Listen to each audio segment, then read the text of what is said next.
All right, well, enough of that. You all can go play with your toys because we've got some serious business coming up next. It's our match of the night between Jackpot and Crush Soda. This is experience right here. Crush Soda has more experience in these kind of situations. I like to think of myself as just like the guy who kills people and like goes for the picks that like allows my team to start to get the push going.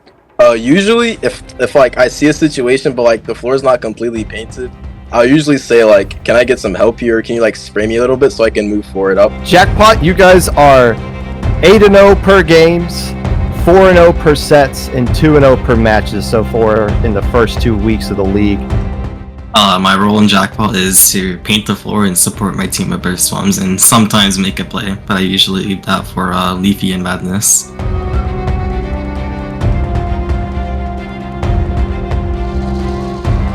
Usually in our VCs we like joke around a lot. We're like never serious, but like match day, it's like a completely new personality to us. Like we're so serious, we're locked in, like we're ready to just get this set going on forward. Like it's completely different. We're all like locked in the same, like we all share the same thought process. We're serious. I feel like the team call on match day is very childish. We'll be making a lot of jokes. I don't think we take it seriously until we're actually in game or we lose a game, but until then we're pretty childish, not gonna lie. What's on the line? I guess it's mostly pride. I personally don't care if we lose this game because we'll be in playoffs anyway, and that's what matters. But I know if we lose, we don't want to get shit talked, so we'd like to win if possible. Victory, of course, to win. Have no games taken, going out completely happy, satisfied with all of our performances, and winning. That's it. If I had to choose which semifinals match we had, I'd probably say Crush Soda. I believe they're the weaker of the two teams, but they're both really good teams, and we've practiced against both of them in the last week or week or two.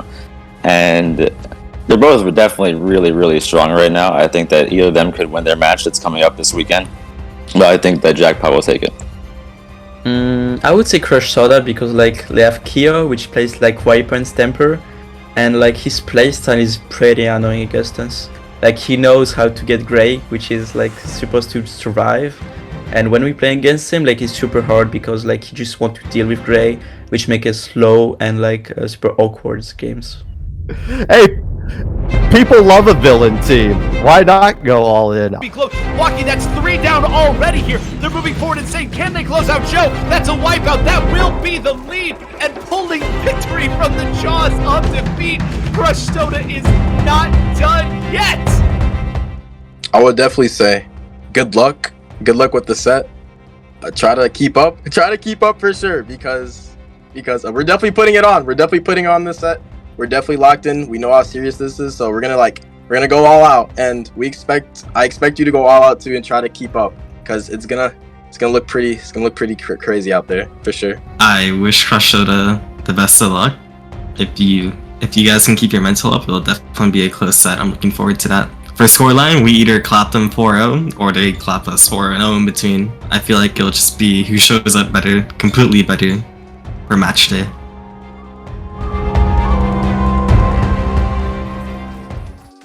All right, reactions to that video. Popgun, we were talking a little bit of this earlier. Of course these players care, even if the answer is because they don't want flame on Twitter afterwards. I mean, who doesn't want to catch a little bit of flame on Twitter? Goss saying that they're going to bring it this set. Yeah, you're going to have to. Jackpot is looking really good. And especially the fact that they beat Alliance Rogue in 4v4 Sundays in a best of 5 set just a few days ago. And what Alliance Rogue did to Jackpot, ipso facto, Jackpot might be the new favorite to win the whole league right now. Gonna be a tough matchup for them. Well, we'll see for sure, but Brush, as we take a look at the team's head-to-head statistics, we're actually seeing that Jackpot leads the league in team kills per minute. We'll get this graphic up on the screen in just a moment, but this Jackpot playstyle is just as fast and just as aggressive. I have no doubts they'll have no difficulty keeping pace with Crush Soda.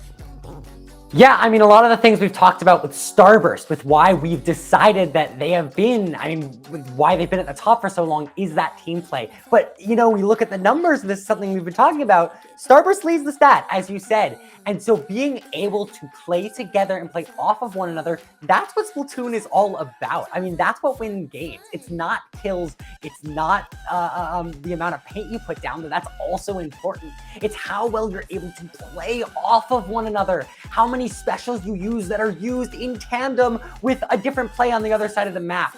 So yeah, I see you, Crush Soda. I see your ability to crank out those crabs and find the opportunities and hold forward and make the plays. Jackpot is our favorite, I think, overall, especially across the casters here, what everyone expects. Now, Popgun, though, as we take a look at Crush Soda's stats here, they're leading over Jackpot in fewer deaths, more specials, and more paints, looking to probably charge up more of those crabs and cycle those around, because that's something this team is really trying to use as their anchor. You're correct. They're pumping out 0.03 more specials per minute than Jackpot. That's the real main thing they have to go for them right now. That's technically true, but if that's the one thing as Crush Soda you have to kind of brag about, that's you're in for trouble. Now, the key point here, as you were mentioning, their deaths per minute being a little bit lower. And the vast majority of those deaths are coming from Kyo, surprisingly. So it's the rest of Crush Soda that's been picking up and taking advantage of the extra kind of aggressiveness that we've been seeing out of Kyo as of late that we're not really used to seeing Kyo do when they're playing with a Biscuit or a Bagel or a Shack in previous years. So yes, Crush Soda needs to make sure that they take advantage of what little few mistakes Jackpot will present to them. But as we talk about taking advantage of those mistakes, it's also just important to make sure you're set up to be able to capitalize on that level of space. And that's why our featured matchup on the individual statistics here is .Q versus Wavebrush. These two players that used to be playing nearly almost exclusively E-Leader have completely shifted off of those weapons in favor of trying to provide a little bit more additional support and utility to their teams. Yeah, and I mean, look at the Neo Splash and the Splash-O-Matic picks being those number 2s. I mean, .Q's a little bit more playing that Neo Splash a little bit more than, Wave there, who's switching between it and the machine. But look at those deaths per minute from both of them. Both of them sub 1. .Q sub 0.6 in the league here, deaths per minute. That's the backline anchor play style coming through. They're playing that Neo Splash, not a Splash-O-Matic, the Neo Splash as a supportive weapon. And because of that, they're staying alive. They're putting paint downs. They're getting not a ton of splats, only 1.1 per minute, but they're staying alive. They're serving as a jump point. That's key. That's the team play element that wins games. And to that end, right, able to set those players up for success. You talk about the ability to lay down that paint on the back lines for .Q and Jared, helping that out to set up the frontline duo of Madness and Leafy, who personally I have been incredibly surprised by their ability to just work together on that Splatana Stamper and that machine. But let's get into the maps and modes we'll be seeing here. It was Jackpot that was able to ban away Tower Control, so we won't be seeing that at all tonight. And it was Crush Soda to order things and get us started, Popgun, on Splat Zones. Correct me if I'm wrong, but Crush Soda has been very subpar on Splat Zones, I feel like, over the course of the entire league. So that might be why we're seeing that one come out here first, if Tower Control got deleted in the ban. But still, just the fact that Jackpot going into this set hasn't lost a single game. They haven't really been challenged at all throughout the course of this entire league. The only time they were ever challenged was when Leafy was having power issues back in the qualifier. So this might be the first time where Crush Soda can present something Jackpot hasn't seen up to this point as far as this league, and we might just come down to how does Jackpot react to just a little bit better skill level.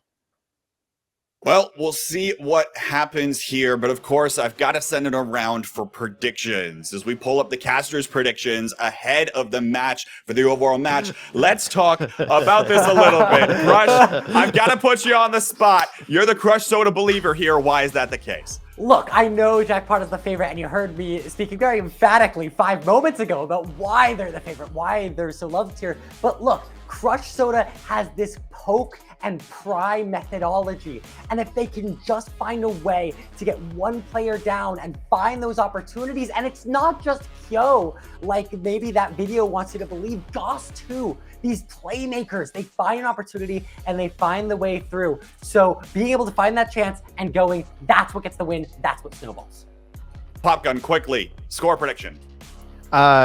Jackpot wins this one in 2 sets. I think Brush fell asleep during class, woke up, heard the question, said, Crush Soda wins this one. No, Jackpot should be the favorite going into this. We're about to get into the game, so let's send it over to the casters. It's 9 and Zach on the call to finalize our playoff seeding.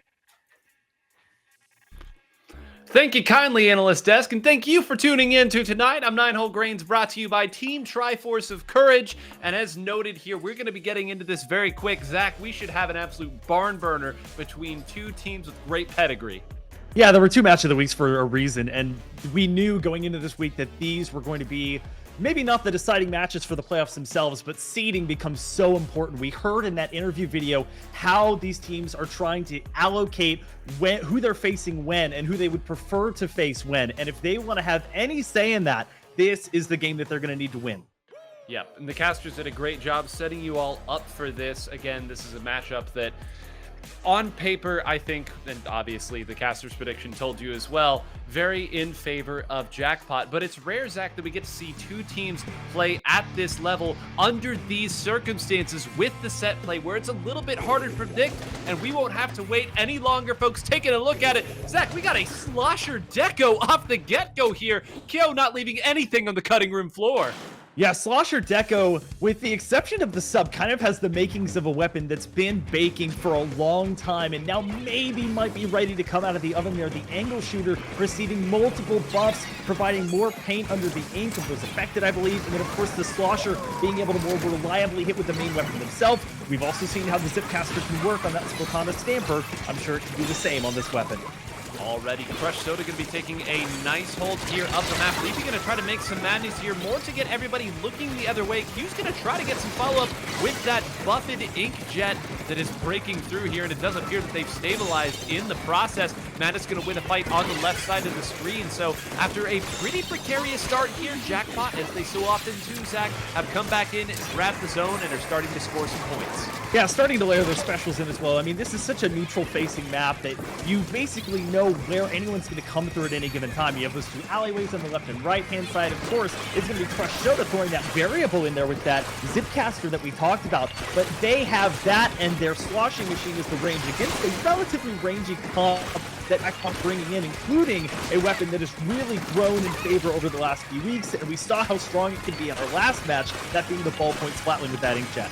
And we've been spectating Leafy here for some absolute insanity here with these vertical slashes. This is a spot on Splat Zone where you know this weapon can get it done here. Goes ahead and takes a little bit of chip off of that crab, so that's going to mean they're going to have one more crab here to try to work away, trying to zone the members of Jackpot away so that they can then paint over the top. It appears that they have managed to do just that. A hefty penalty being applied now over to Jackpot, as it does appear that Crush Soda is going to have an opportunity here to set up how they want to attack. As I say that, though, Leafy picks out exactly where Goss was moving on that flank and is now charging forward on the other side. Madness, that duo on the front line that we talked about, will go forward and get another here.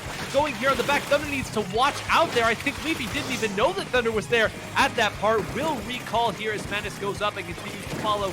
Zach, this is great layered attacking. It's almost algorithmic the way that Jackpot is able to get these hits. Yeah, I love that expression, fly by the seat of your pants, because that's really what you have to do with the Zipcaster special. You really have not much time at all. And the same thing, honestly, with the inkjet here. .Q using the range exceptionally with some of the buffs that special receiving. It's taking out the crab tank, and you can see what it does there, effectively getting those down, and at the same time the zone taking down as well. They're going to be stopped at 3 temporarily after they lose a member here. .Q backing up to make sure that they can still have an effect on the zone. It looks like the Zipcaster being popped as well by Kyo, trying to push forward and stay on the zone, but they will eventually get it done. And you want to talk about heavy penalties, 57 there, despite the huge lead and a wipeout put against them, but the lead nonetheless for Jackpot. Man, I am stunned that they were able to hold it. There was a period there where 2 members of Crush Soda were down there up against 2 members of Jackpot. I thought they were going to take it there, but hey, the Splash-O-Matic is pretty good at painting a zone, as it were.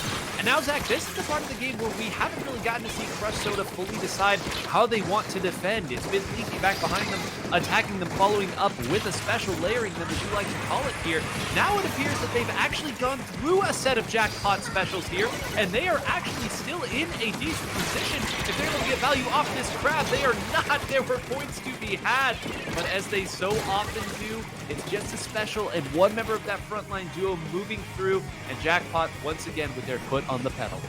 Booyah bombs remain so prevalent for a reason, not just because it's on such a banger weapon like the sloshing machine, but just because of how much it can take space, shred, has reasonable range, and can zone out members of the opposing team. And it looks like Jackpot having no problem after taking that back. You know, you look at the defensive aspect of the game as kind of undervalued, but Jackpot really putting on a display of how well they can do it, and then immediately turning back to the offensive. They force a 3-down situation on a steamliner straight back from that slight setback there, and with it, they'll take game 1 here on Hagglefish. And it is worrisome whenever you see 3 quality holds, I would say, on Splat Zones. Look, you get a little bit hasty with your set play, you can lose a Splat Zones game almost immediately. We see it time and time again, but when there are 3 large chunky holds, it means that they have something figured out about the way that you're attacking, the way that they're defending, and you can see here on the replays, we caught some here at the tail end of it. That crab duo, or duel rather, going in favor of Jared really kind of,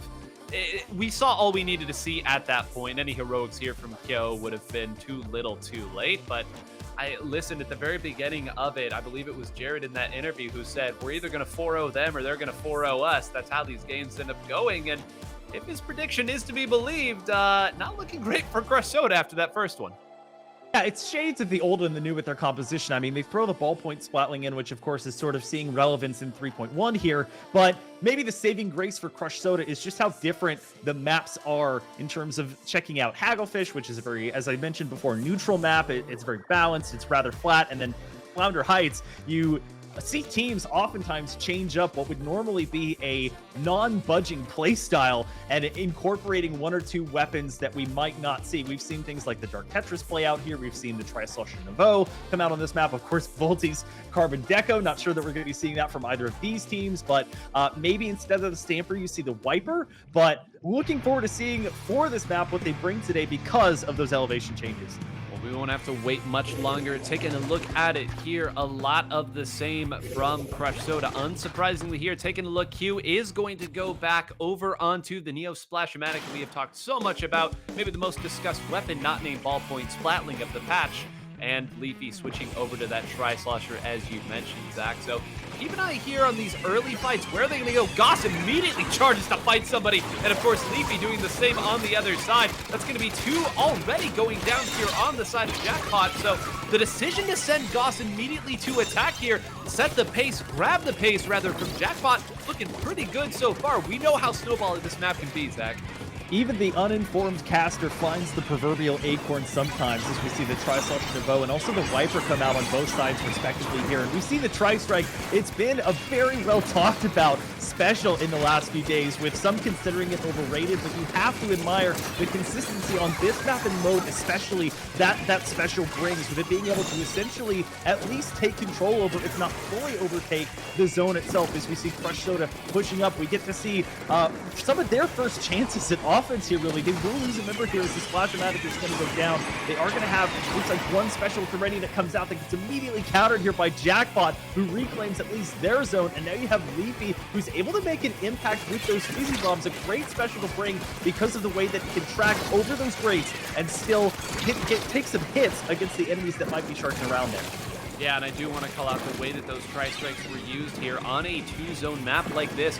You will absolutely cap a zone with all 3 of those if somebody isn't dutifully tending to that zone and painting over the top of it. If you know that the opponents are going to turn around there, that gives you an opportunity to dive at anybody who has stayed to defend the other one. So a very nice play call in the middle of that madness here. And everything that we said earlier about how swingy this map can be, how snowbally it can be, now goes the other way against Crush Soda here. This is one of those maps where it can be a little bit more difficult to get your crab set up. You have to have a little imagination with the way that you're trying to do it. They only have one crab to worry about that, so they should be able to fight it out, and do indeed. They'd be immediately going through and gets another. This weapon spawns with a trade, seemingly, Zach, and a great pick there is going to allow them to keep their aggression moving. Madness rotates up. Here come all the projectiles, and Jackpot has found their stride after a rough opening to this game.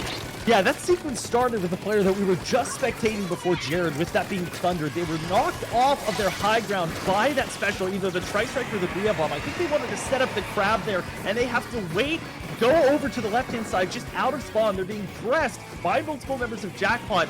A couple members of Crush Soda able to get back on top of that high ground, and Thunder somehow staying alive, but losing 2 other members, just able to get the crab, but it's just too little too late. And you can see Crush Soda is in exactly the same position again. They lose their Washing Machine, who comes back now, and they lose their Wiper. So they have their 2 splashes who don't have that much range, and Jackpot with the high ground able to rain shots down from above and maintain control that way without having to use their specials that they don't currently possess. Yep, and they held again those fights over and over, folks. Those are scrappy fights coming from every which angle on this mode. Now they'll get a chance to actually punish these jumps in. Incredible picks there, but Leafy cleans it up on the other side here. Goes ahead and fights it out with Kyo, and a bag at the end of it, folks. That was a triple by Leafy there to camp out Kyo's jump, yes, but before that too, all of the scrappiness and all of the fights had finally started to go Crush Soda's way, as they had to.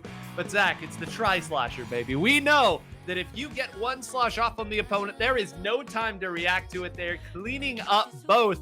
And that 4-0 prediction from Jared still looking A-okay. We do, as the kids say, stand the Tri-Slosher in this household there, and you have to love the performance that they put out, the consistency of, that defensive game that we talked about before, not getting too far put on the back foot. They rarely got separated or put in their own spawn in a lot of those matchups. They were able to keep the pressure on with at least 1 or 2 of their players, keeping members like Thunder out of the action, forcing them to farm their crab outside of the area of impact, and that in part helps, as you mentioned, Nine, for them to win those team fights, and the ending was just the icing on the cake. Well, a quick set as Splat Zones tend to be. Let's go ahead and toss it back over to our analysts here, see if they can make sense of our first set between these 2 Titans. My bet here is that tensions are incredibly high in the team calls right now, because Crush Soda looks like a team that might not have scrimmed this week, and the streets are telling me that they might not have scrimmed this week. Brush, defend yourself. So here's the deal, right? Kyo really likes drama. You said that yourself.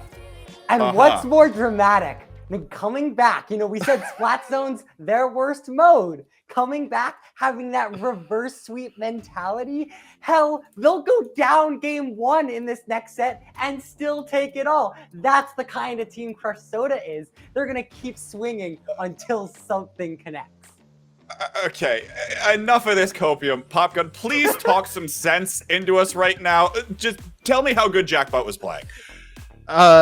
Jackpot needs to slow down. I don't think you're supposed to be drinking that much Crush Soda that quickly. I don't think it's good for your digestive system. My goodness. I mean, they look like a team that is going to be a legit contender to win this one. I don't know how many people came into this league thinking it was going to be Jackpot that had a chance. I think it was all 100% Starburst and maybe Alliance Rogue, because we haven't seen that Starburst Alliance Rogue matchup too much. But Jackpot is staking their claim. They're going to get out of their group without dropping a single game.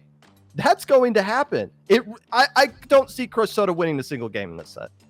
Oh, okay. I've got 2 opposing sides to work with. How can I make them fight a little bit more? Next up, we're going to be heading on over to Clamblitz here. Brush, Crush Soda, what are they going to do? You've got to be the most coordinated on clams out of any individual mode. How are they going to pull this off?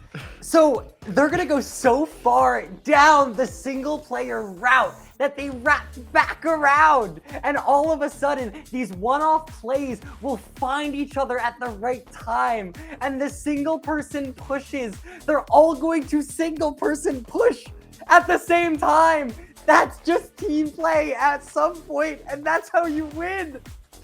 Pop gun, please. Pop gun. Please. There must have say been something. some script meeting that I wasn't invited to see what's going on here. Okay, I'll give you this. Either Jackpot wins or we see one of the most incredible comebacks of all time. Hey, Devil's Advocate, Crush Soda did it last week. It looks like they were about to get 4-0'd and they came back. Maybe they'll find a way to do it here. But damn, this is a ass whooping that is very likely to turn into an ass whooping deluxe. And I don't think that's a hot take to say. We're all looking at the same thing right here. An 0-4 or a 4-0 was Jared's prediction. Let's see if Jackpot can pull it off as we send it back on over to our casters for the next set. And thank you to our wonderful analyst desk. Once again, 9-hole grains, this time representing the Triforce of Wisdom, something that apparently Brush did not grab in his last playthrough of Ocarina of Time. But Zach, they have laid this all out almost perfectly for you here in terms of Jackpot's coordination. They're winning the one-on-one fights. They're firing on all cylinders. There's really not a single aspect of that last set that we can find for Crush Soda to latch onto. They've got to create something altogether. Well, far be it from me to stoke the ego of a gentleman who certainly doesn't need it and has been duly lauded with the praises of the masses. But K-Bot certainly knows how to elicit the emotions out of his compatriots. And I think, much like K-Bot, Clamblitz is hectic and oftentimes contains some sort of path to success. And I think for Crush Soda, starting with Inkblot Art Academy here for Clamblitz, they're going to need to find that quickly. Thankfully, it's not too far removed from the center of the map. You're in a very small box-like area. There's not all of this sort of peeking and hiding around. Definitely lots of room if you can get that 3-down situation. If you can get that early advantage, you don't have to work as hard to set something up as long as you're being consistent. I think the tricky part for a lot of teams, and we saw that in the Nightmare versus Zero Deaths game, is how do you know when to engage? How do you know when enough clams is enough? Do you try and just brute force it with a singular power clam, or do you build up that coordinated 20-plus clam attack? And that's something that they're going to have to figure out quickly against a team that A, does not get splatted often, and B, is not one to lose games. Let's just put it bluntly. Absolutely. We're going to get into the match here very quickly, folks. We won't have to stall anymore. It should be noted for those of you who watched with us the last time Crush Soda was up, a set I did get to commentate. This was the mode where it all came together for them. So maybe using their specials to work in a more measured mode like Clamblitz has an opportunity of occurring. We'll take a look. No surprises, folks. It's the double-double. And on the other side, no surprises either, with the exception of a bedazzled jeweled gun that is maybe 4 points less of 100, Zach. Yeah, we've certainly seen the other gal get a lot of success from one Joe, but this is the 96 gal, of course, going to have that Kraken Royale, something that we haven't gotten to see too often, but has had its moments. It has brought about the return of Kraken taming, so we'll have to see whether with the special like the crab or just the main weapon itself, they can actually tame that Kraken when it comes out, and I can see that it's currently ready. Here we go with Jared popping it in the side lane here, going into mid, seeing if they can get one pick. They are just unable to get it. Looks like they're able to be assisted there onto the splat by Thunder, but they lose a couple numbers. Looks like a 2v1 in mid, but for now, map control firmly in their favor. Yeah, actually kind of a scrappy little thing there. It's fun that we were spectating Jared in that moment because the fights were happening from everybody else and Jared sort of three-peed on all of them there. But one thing to note for this weapon outside of the Kraken is it does do a decent job of holding space. It's not as easy to bully it away as some of these other weapons are, but if you hold space too long with this weapon, it is not the most mobile. So you can see they're getting a pick on someone who maybe overextended a touch, but there's not a ton of follow-up here. This is much more of the game that we expect to see on an Inkblot Art Academy here for Clamblitz. Yeah, it's much more of a make the weapon work for you than like the Splash-O-Matic series where the weapon can very much work for you without much effort. We see Thunder here building up the power claim. They don't have too much aside from that 13 in total, and it's a 3v3 situation as both teams are down a machine here. Goss going to try and help press things forward as they're getting a decent chunk of control on Jackpot's plat. They have the Booyah Bomb, and they're going to have to back out to try and save it, but they can't do so. Madness able to help get that pick and press forward one, spotted out there by the power clam, and it looks like Crush Soda for now in full retreat mode. Stunning play there from .Q. We only got it out of the corner of our eye, but make no mistake, .Q won that fight, backed up a little bit, won another fight, and then Madness was able to come through. This has all been because of that great individual defensive play. All of the momentum now in favor of Jackpot. So often, Zach, on Clam Blitz here, we will see a team that puts all of their eggs in the attacking basket because you have to on this map. It takes some real doing to make it work. But then if you get taken out there by somebody falling on a bomb or a great defensive play like that, the opponent now has all the ammunition that they need to really make you pay in a major way. And now Madness going to force another trade here once again, as it looked like Crush Soda had something cooking. They've got, again, the special here to try to break through. But what is the follow-up going to be? Jared moves forward to attack. Another crab comes in. And Zach, again, they have found the ways to defend here and not fall prey, as so many teams do with this double-double composition. Yeah, Q's prowess with a suite of weapons notwithstanding, I think your point about sort of towing that fine line of special usage between you don't just want to be a special bot on most weapons. There are definitely some that exist to farm that special, but you want to time it effectively without just throwing it for no reason, but you also don't want to go down with it, especially without any sub-abilities like Special Saver in order to save it around, as we see Jared here making another use of this Kraken Royale. Is not going to find anyone hiding in that cubby there, and their team has gone 2 down on the back end of things, although Thunder will get picked. Leafy looking for another one. They're going to find it on the Goss. They have the Zipcaster at the ready for the 3 members of Crush Soda, who will be coming back from spawn, and the Booyah Bomb is going to finish off the 4th. They have 11 clams, and they have a hefty penalty to chew through, but with under a minute and a half left on the clock, that's not even a necessity at this point. No, again, incredible job there by Leafy, jumping on the members who were then going to try to punish Jared, who was coming out of Kraken. This coordination is fantastic on the side of Jackpot here. Madness, as you noted, is just going to kind of hold on to this power claim as long as necessary, and doesn't go a little bit too far in the middle there trying to follow that up, but as long as Leafy is roaming around this, nobody's going to be able to take mid for free, and now they've even preserved that resource, so now Crush Soda has to be a little careful as well, because you can't go too far into attack when the opponent is holding a power clamp. You know that they can sneak somebody behind and punish you from there. With a Kraken on the other side, that always has to remain a possibility. Yeah, this was a discussion after yesterday's matches, actually. When do you grab that pity clam? When do you push forward with a power clam? Do you hold on to it forever? If you do, you're just marked at that point. Do you pass it around or throw it behind you and try to get those picks without it disappearing? Right now, Jackpot not really needing to answer those questions, as they've established not just a firm lead, but an incredible defense that has seen Crush Soda not score at all and only have said pity clam at their disposal. Now Thunder going to be popping the crab and have to move forward a little bit. They'll get Leafy as a result of their push, but Jared can be able to take them out from behind the safety of that splash ball, and with 1 member down on each side and just 1 grab that goes down almost immediately, will enter overtime with Crush Soda holding 0 clams at their disposal. The overtime timer itself ticking down. Jackpot really feeling comfortable just hanging out in mid, maintaining control as Goss will fall in an effective trade. And I'm not really seeing a world in which Crush Soda has enough time even, despite the length of the overtime, to get it done. And Jackpot putting on a clinic here in game 1 of set 2. I mean, it ain't often, folks, that we see 2 strong teams go up against each other and one not score a single power clam on Inkblot Art Academy Clam Blitz. Zach, we've been doing this an awful long time. We do not see that. Usually you fit a jump in there. You find a way through. The opposing team overextends a little bit and gives you one big opportunity. But every time you saw them set up a crab at some position, maybe they set it up a little prematurely, or maybe it was forced by Jackpot, there was always somebody there to jump on top of them. And then on the other side, the usage of Jackpot specials to stabilize so that Crush Soda couldn't get any momentum started. And then again, if you jumped on top of that crab or of that Kraken, somebody else was waiting there to make the play on top of that. It is stunning how on point Jackpot looks right now. We'll move to Scorch Gorge next here, Zach. I'm not sure the answer is going to be found here on this map screen, though, if you're Crush Soda.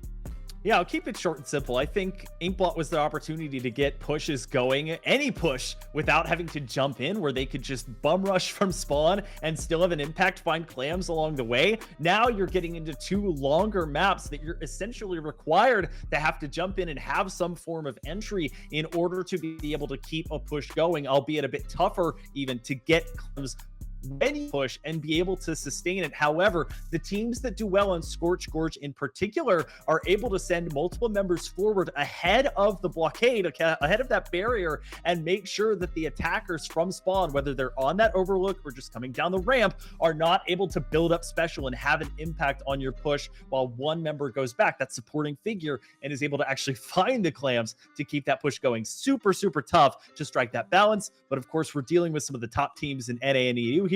They do it well. Yeah, and to your point, something I'd like to build off of as well is if there was ever a time that you could maybe make a more measured work your way in style work with that double crab, at least here on Scorch Gorge, you've got some avenues to fire onto the big defensive pieces here. I am much more concerned with how they're going to defend. And more concerning is the fact that they had about 15 seconds to try to come up with a game plan to do so. Folks, this could be Crush Soda's final game of this set. Jackpot marching ever closer to their victory. We do see a change, and a noted change here, coming on behalf of Crush Soda. The ballpoint battling is back here. It will not be a double-double, but naturally those 2 Splash-O-Matics. And on the other side, that 96 Scout going to stay right out here in the hands of Jared. Yeah, certainly something I wanted to mention, the 96 Gal. You know, you have this grading going across the entirety of the middle map here, which is great for splash walls, but that's not the only place you can get there. You see where Kyo is right now as they effectively help get the trade onto Madness. That's also a good spot to set up and win some engagements. Leafy now using the superior range of that Splatana class to try and get some chip damage off, at least building up the zip caster the entire time. And we see the ballpoint splatling here. We've already mentioned that in multiple sets, this Inkjet has really provided some substantial value. It's rare, but a lot of times game changing if you have a backline or anchor weapon that can have that offensive effort at the same time that they're able to hang back and hit those shots from afar. Yep, and hey, how about this? Here's your backline weapon of choice here. The Crab Tank actually forced the ballpoint all the way back here, gave room for Leafy to move in. They're going to score and get 2 power clams in for the trouble. Madness going to go ahead and take a little dip off the map to score that final one. That's how you know that they are feeling good, folks. Madness willingly jumping off the map instead of swimming back there to score a few more points. Is now back into the fight. And I mean, Zach, if you're going off of last game, any points being scored here by Jackpot are too much for Crush Soda to overcome. And again, if this scrap goes on in the middle, 2 go down, make it a 3rd. It's just Goss swimming around here. They know that Goss is there. That's another wipeout. Zach, it just keeps happening. I can't even finish a sentence.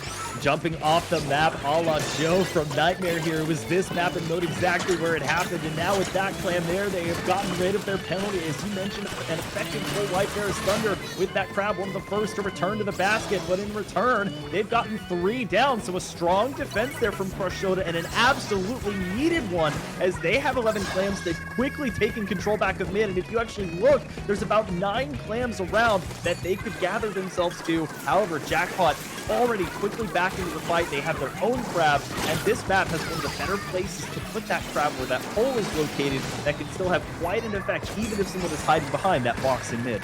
Yep, Goss is saying booyah right below. You know exactly what that means. Goss recognizes not enough time here to even get into the crab, backs up and is able to do just that. Zach, they were about 5 or 6 seconds though. Goss was saying, yo, come on. We didn't see off screen where they were, where the defense was coming from, but at last, Crush Soda will score, and they will be able to get both here. Zach, you called it out. There are plenty of clams right around here. Just some right to the left. I'm not sure if they see them or if there's even an opportunity, but those would get the lead. Keep an eye, folks. Still 7 clams. Can Kyo score any of them? Will he even try to? He's going to swim in and not score them. I don't know again where the call out was, if they had somebody on the left side. or if Kyo simply did not want to risk too much, knowing that they probably weren't going to get the lead off of that. But finally, some life from Crush Soda. Will it be extinguished, though, just as quickly as it's come? Zach, they only need a couple more. It'll be short-lived. They just need one more. It's effectively a 2v1 here. It's just the sloshing machine left, and the sloshing machine will do it in a defensive effort. Yo, able to win the effective 1v2, keeping the hopes alive for Crush Soda, and absolutely needed defense here for Crush Soda. And I want to quickly mention that previous play. As we talked about, you want to send 2 members forward to be able to advance, but the splash wall of that 96 stopping them from being able to do that. So Kyo, in that moment, having to push back, get some of those flams, and they weren't able to make as much of an impact as they wanted to. But now slowly getting things together. They have 15 flams at their disposal, and they're already expending 2 specials to grab. And now, of course, the inkjet. Can they find any offensive pressure from it? They tried to go in the back line, but they'll immediately lose 3 out of 4 members, and their ballpoint having to retreat in defeat here. 1 minute left, and it's going to take a Herculean effort from Crush Soda. And you can see exactly how Jackpot wanted to play their defense right there. They had a couple people maybe throwing some bombs up or a couple shots under the basket. They were holding their fans from well beyond here. With just one more, Zach, they could wait an entire 30 seconds to score that last one. Utter domination here from Jackpot as they take a victory over Crush Soda. They said it at the start. It's 4-0 or 0-4, and an emphatic and dominant 4-0 there. You think Jackpot saw last night's game and said they wanted some glory too? Incredible, incredible stuff between these two teams, mostly on the part of Jackpot. Well, so dominant that I think it could have ended 1 or 2 fights earlier, if not for the defenses, respectively, that Crush Soda put up. I think the first one, much more of a team effort than the last one that we saw, where Kyo, as mentioned, was able to sort of win that 1v2 there with the machine. But so tough when, again, you see on the screen there, that splash wall able to provide relief from a lot of the sub-weapon spam that happens at the high level of play. That's almost the perfect area, using that squid surge to get on top of it, along with the perfect placement of the splash wall, provides just the defensive effort that they need in order to get that final clam in. Yeah, especially when your opponent is running double splash-o-matic here. Of course, it's going to take a lot of burst bombs to get through that splash wall. And guys, undefeated here is really the only word that you can use to describe Jackpot. It's unbelievable, again, coming into this as dominant as they have looked. We wondered if they would see it again, and we have indeed. And I mean, Zach, we haven't been up here very long, but we're going to pass it back over to our casters here. We've done all we can. We've derived all we can. Not nearly enough. Analyst desk, back over to you. Popgun, Jackpot has just dismissed their group in the InkTV Resurgence League. Undefeated in games, and 2 convincing sets there at the very end over the team everyone was looking forward to here. Your unfiltered reaction. Yeah, the Jackpot Invitational. Okay, they didn't live up to the hype. They surpassed it, and they looked like to be a real monster going forward. By the way, 12-0 per games, and the grand prize they get for that is a first-round matchup against Starburst. Congratulations to Jackpot for that. Oh, Brush, nice of you to join us. Thanks for coming back. Your team lost. Oh no, how bad? Pretty bad. Let's just say in one of the games they didn't even get to score a single clam. Right. So, next week. Nope. There is a next week, but their next week opponent is Alliance Rogue, the team that beat Starburst. Yeah. Okay. Well, I know how I'm voting now, at least. Right. So, I mean, folks, there's not much to say about this, okay? We can play the replays all we want here, but we can only spin this so many ways, all right? That's the reality of the situation. Jackpot right now is playing out of their minds. It is making this an incredibly interesting series to go up here as we look forward towards playoffs, Popgun. Yeah, and hey, that 96 Kraken looked pretty nice for those Clan Blitz games there. But yeah, it sets up a very good grand finals, or at least the playoffs for next weekend. Look, give Crush Soda a week. If they actually scrim next week, they can at least show they could be competitive against Alliance Rogue. You don't know what version of Alliance Rogue is going to show up next week, whether it's the one that knocked off the Giants yesterday or the team that really struggled to keep their head above water against Graveyard Shift. So there's still a little bit of silver lining here if they can actually find ways to practice. And man, that Jackpot Starburst set is going to be electric. And we get to see another potential rematch between Starburst and Alliance Rogue. I mean, there's a lot of really good things to be excited about for next weekend. But look here, right? One of the other things that we're talking about is we're thinking about how this is all going to play out and whether or not Crush Soda can actually find themselves is the actual league itself might have been slightly lopsided, right? As we're looking at kind of taking a step back here with Alliance Rogue, Starburst, and Graveyard Shift all being pretty close. It was Crush Soda last week that was close with Nightmare, who just got dismissed by 0 deaths, and it sets up a bit of a triangle there, but I'm not going to get into all of that. Look, the reality is maybe Jackpot just hasn't had an incredibly strong opponent to go up against, and it's actually a top 3 teams and not as much the top 4 teams we were expecting heading into this, Crush. Yeah, and I mean, I think a lot of that genuinely is still in this switch to Splatoon 3. Like, we're not actually that far into the competitive lifespan of this game, at least I hope.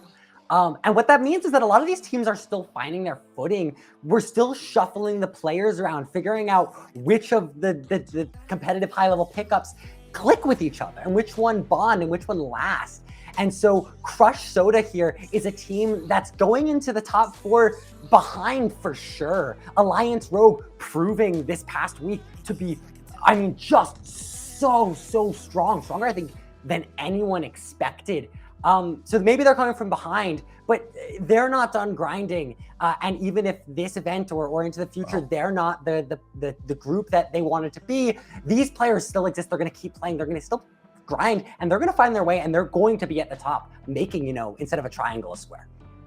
The players certainly will continue doing that, even if the team won't necessarily stick together. It's been alluded to numerous times that this iteration of Crush Soda probably not going to stick together beyond the league. And look, Popgun, we can theory craft all we want behind the scenes, but the reality is that if a team doesn't jive together, it's not going to function well together, and it's not going to look quite as well as you would like heading into these kinds of high-level and high-stakes matches. Well, you saw that as the qualifiers were going on. The teams that were hoping to qualify for this league that didn't ultimately decided the amount of grinding that we have to do to keep up with everyone isn't really going to work out. And you see some players just leave the scene altogether, or at least say, hey, I don't have the time to commit to this. And you see some of those teams that start to disband. You might see more of that going on now that the first wave of groups has gone down. But from those ashes rises something pretty new. Jackpot rose from the ashes of Sayonara, even though Jackpot was always still a thing anyways.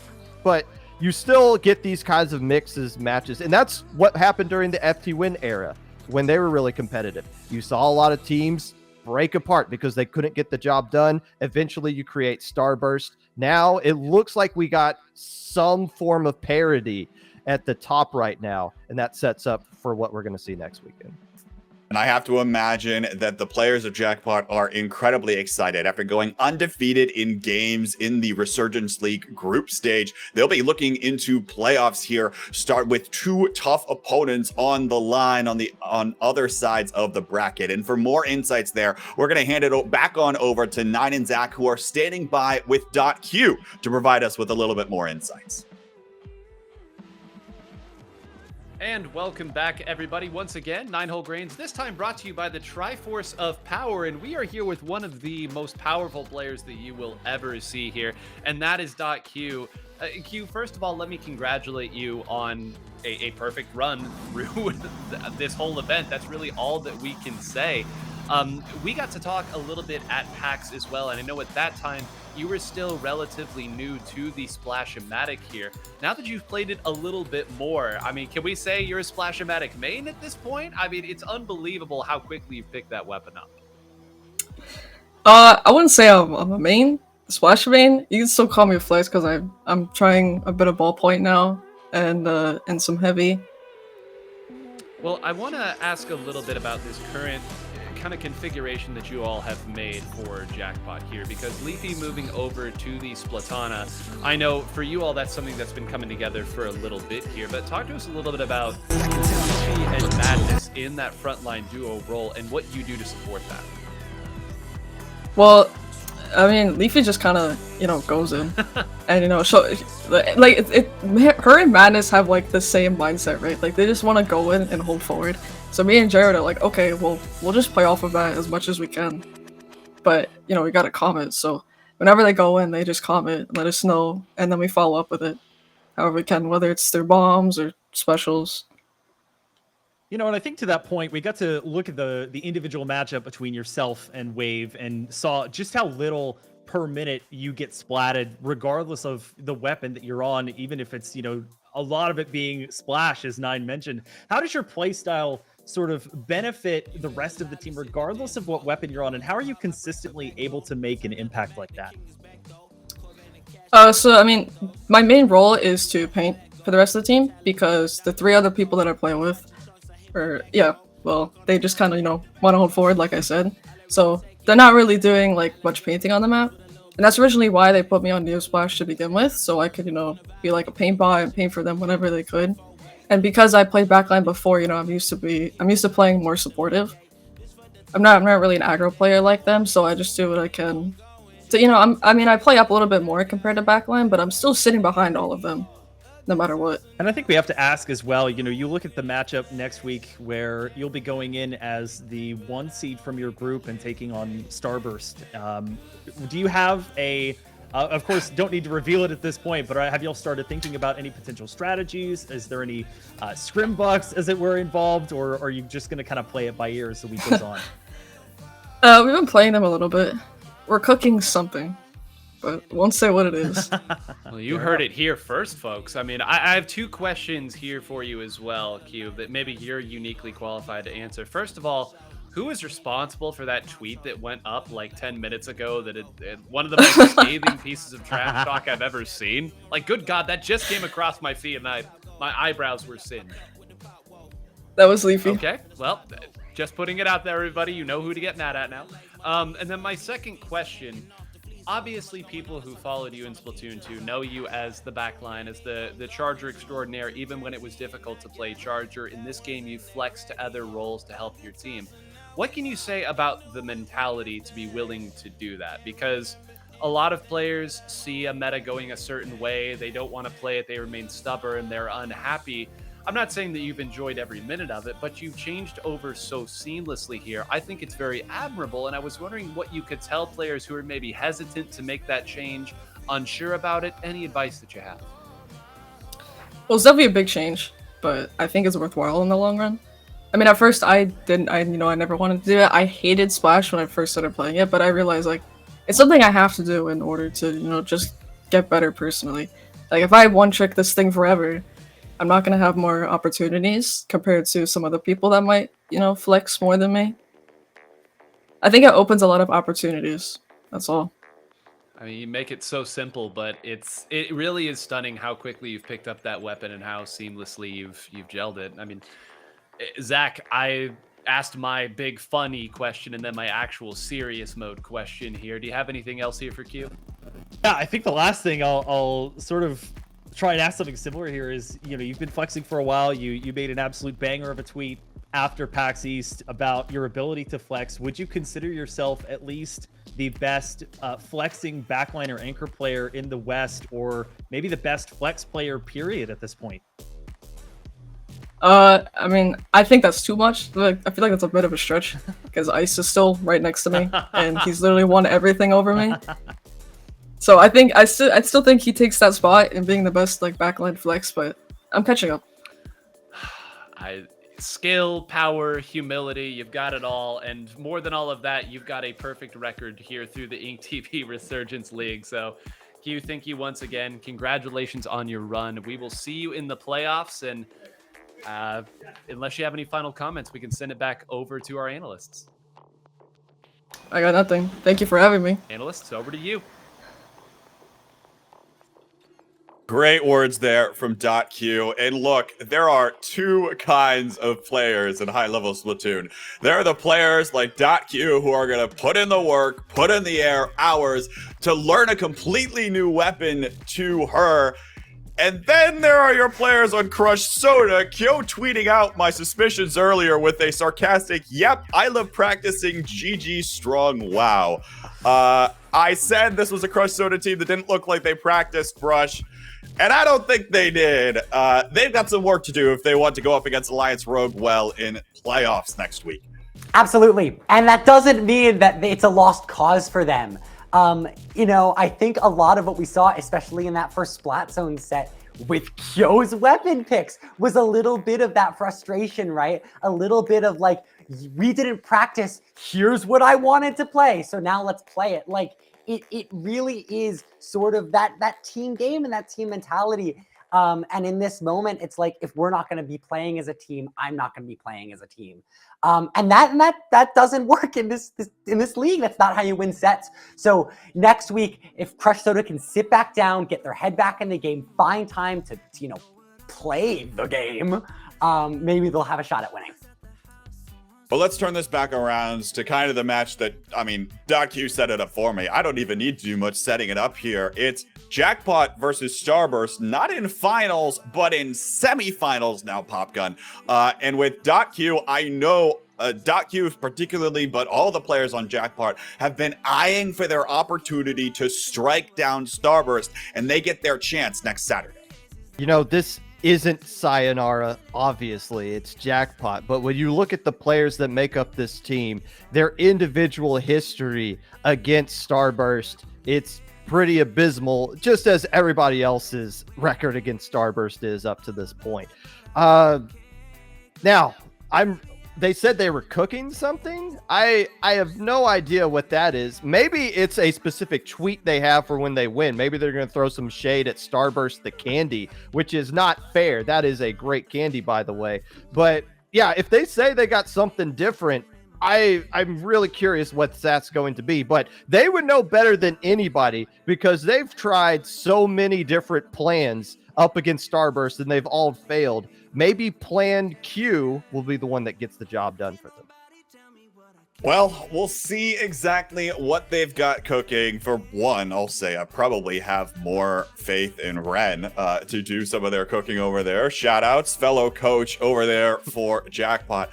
Certainly putting in the work with the rest of the team. And I know that, all four of these teams as well have been scrimming each other over the past few weeks, especially cross groups. But now we'll see them battle it out in playoffs. Our single elimination bracket will take place entirely on next Saturday. That is not tomorrow, folks. That is a week from tomorrow, May 6th. You're going to want to make sure that you've got that day booked off, Brush, because I have a pretty strong belief that some of these matches are going to be real intense and something you won't want to miss.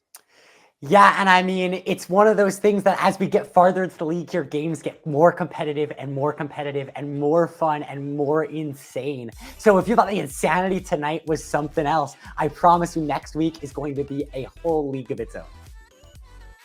Well, and on that note, folks, I can't spoil too much, but we've got some things cooking up as well for the InkTV Resurgence League. So make sure you're dropping follows, pay attention to us on Twitter, and look out for any more announcements we've got coming your way, because I think you'll like some of the things that we've got planned. Folks, we will see you next week for playoffs. It's Starburst versus Jackpot, Alliance Rogue versus Crushed Soda, where the winners will go off to be the inaugural InkTV Resurgence League champions. I hope you're excited because I know we all are, and we can't wait to see you back in just over a week.